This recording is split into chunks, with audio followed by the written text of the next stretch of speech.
خاموشی کے سے رنگ۔ کسی کو کوئی معلوم بھی ہے کہ ہر شے کے کئی کئی رنگ ہوتے ہیں اور ایک ہی رنگ کی کئی کئی اشیاء ہوتی ہیں، دیدنی اور حاضر، غیب اور غائب، اور ہیولے جو خاموش ہوئے آس پاس تیرتے رہتے ہیں، کبھی دکھ جاتے ہیں، کبھی جھلک دکھا کے چھپ جاتے ہیں۔ تماشائی، حصی دوست چھیڑ چھاڑ کیے رکھتے ہیں۔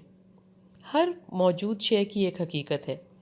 ویسے موجود ہم اس کو کہتے ہیں جس کو دیکھ پاتے ہیں یا محسوس کر پاتے ہیں۔ محسوس میں بھی ہوا اور موسم، غم اور خوشی کو تو سب مانتے ہیں، یہ وجود پذیر ہیں اور بھرپور ہیں۔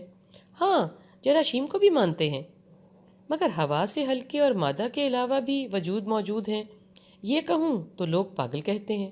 خپتی اور کیا کیا میڈیکل ٹرمز ہیں۔ ہر حقیقت کے الگ رنگ اور الگ جہتیں ہیں، ڈھنگ ہیں، پرتیں ہیں، یعنی بجھارتے ہیں۔ چند مثالوں کے علاوہ باقی سب کچھ سائنس کا محتاج ہے۔ کیوں؟ ہوا سے ہلکی اور سوچ سے نازک موجودگی کو سائنس چاہیے، اور خاموشی کو تو پورا سالم سائنسدان چاہیے۔ اسے نہ سمجھنے کے لیے وہ فیصلہ جو کر چکا ہوتا ہے 2+2 4 کے جواب کا، اور بس۔ موجود کا وہی صرف مطلب نہیں ہے کہ آپ جس کو وجود یا موجود جانو اور چھو سکو یا کوئی اور چھو سکے۔ اس کے علاوہ کیا کوئی موجود ہی نہیں ہے یا کوئی وجود ہی نہیں ہے؟ کہنے سننے والی باتوں سے پرے اور چھونے اور دیکھنے والی اشیاء اور اشخاص سے پرے بھی موجودگیاں ہیں، وجودگیاں ہیں، یا یوں کہہ لیں حقیقتیں، یا حقیقت سے زیادہ کہی ان دیکھی حقیقتیں موجود ہیں۔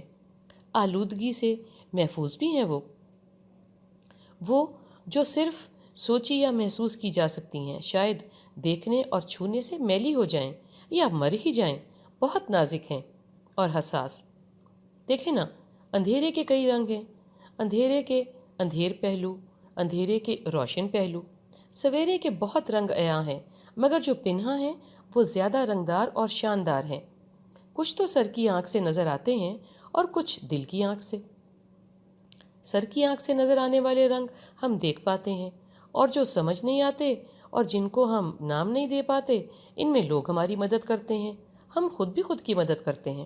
ویسے ہم جس بھی وقت اور چیز کو سمجھنے کی کوشش کرتے ہیں، اس میں رنگ، ڈھنگ اور مطلب بڑھ کے دھڑکن بھی ڈالتے ہیں، بہت سے پہلو، بہت سے زاویے اور خوش آئند مطلب باندھتے ہیں، مثبت مثالوں سے مضبوط کرتے ہیں۔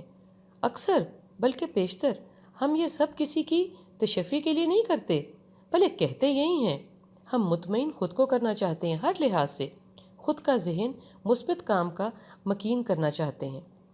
آواز کے دیکھو کئی رنگ ہوتے ہیں، ہم ایک ہی جملے کو الگ الگ اوقات میں الگ الگ نام دیتے ہیں اور پیغام دیتے ہیں، الگ الگ پیغام لیتے ہیں۔ الفاظ کے بیچ بیچ کے سطور کے نیچے اوپر کے مطلب بھی اخذ کرتے ہیں، اور ان کو کوئی ابہام کا درجہ نہیں دیتے، بلکہ سچ مانتے اور جانتے بھی ہیں۔ آواز کو، لہجے کو سوچ سوچ کے مطلب پہناتے ہیں اور دل ہی دل میں جواب دیتے ہیں، خود ہی اچھا برا مانتے ہیں اور نتیجہ نکالتے ہیں۔ لہجے کے ٹھہراؤ اور لفظوں کے چناؤ میں گرہیں باندھتے ہیں۔ رنگوں کی بات چل نکلی ہے، رنگ باتیں کریں اور باتوں سے خوشبو آئے۔ خوشبو کی جھنکار سنی ہے، خاموشی کے رنگ دیکھیے ہیں۔ خاموشی دیکھنا، محسوس کرنا، کسی کی خاموشی سے باتیں کرنا ہنر ہے، جس کے لیے عمر اور تعلیم کی کوئی قید نہیں۔ لوگ آنکھیں بھی تو پڑھ لیتے ہیں، اور چہرے بھی تو خاموشی کی بڑی آواز نہیں۔ مان لو خاموشی کے کئی رنگ ہوتے ہیں، خود کی خاموشی میں خود ہی کے خود کا قدم ذرا زور سے پڑے تو زمانوں پریں کی فائلیں بے دھڑک خود کے حجاب سرکانے لگتی ہیں اور وقت میں رنگ بھرنے لگتے ہیں۔ بلکہ رنگ تو ہوتے ہی خاموشی کے ہیں۔ جو خاموشیاں نہیں سن سکتا وہ آواز کو بھی بہرا ہے، اس سے کیا بات اور کیا حجاب۔ اس کا کیا سہارا جو خاموشی میں سے آواز نہیں پا رہا، اس کے ساتھ زبان کا چلانا بے معنی ہے۔ ہر خاموشی سوچ نہیں ہوتی، اس لیے وہ خاموشی ہوش نہیں ہوتی۔ ہر خاموشی ناراضی نہیں ہوتی، اس لیے ہی ان خاموشیوں پہ مسکراہٹوں کے پہرے پڑے رہتے ہیں۔ ہر خاموشی رضامندی نہیں ہوتی، مگر ہر لمحہ کیا کریدنا، بھلے چپ چاپ رہی ہو یا بات یا ملاقات۔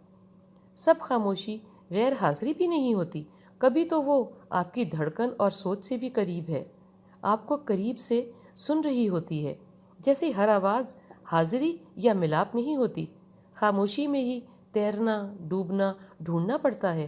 آواز تو سامنے سب در کھولے کھڑی ہوتی ہے، پانی کے اوپر ہی کشتی میں سوار ہوتی ہے، جیسے ہی کنارے لگا لو اور پار اتر جاؤ یا اتار لو۔ خاموشی ایک سائنس ہے، جیسے کہ اجالا، جیسے کہ جنگل بیلا، جیسے کہ میٹھے پانی کا ریلا، چلو بھرو گے تو پیو گے۔ اس کو رکنا نہیں کہ مجھے سمجھو، وہ تو آیا اور پھسل گیا، پکھیروں کی طرح فر سے اڑ گیا۔ میں آج بارش کا پر نور شور اور کوس و قزح کی مسکراہٹ خاموشی کو دیکھتا اس میں گم ہوتا رہا۔ اس کی غیر معمولی کمزوری، غیر معمولی اور محرون منت مضبوطی کو محسوس کرتا رہ رہا۔ اس کا بھی ٹھوس گھر نہیں ہے، جہاں برسات وہاں سب رنگوں کی موجودگی یا جماعت، پر ہمیشہ ہی نہیں، تو جہاں سوچ وچار وہاں خاموشی۔ وہ کہتے ہیں نا، پہلے تولو پھر بھی نہ بولو۔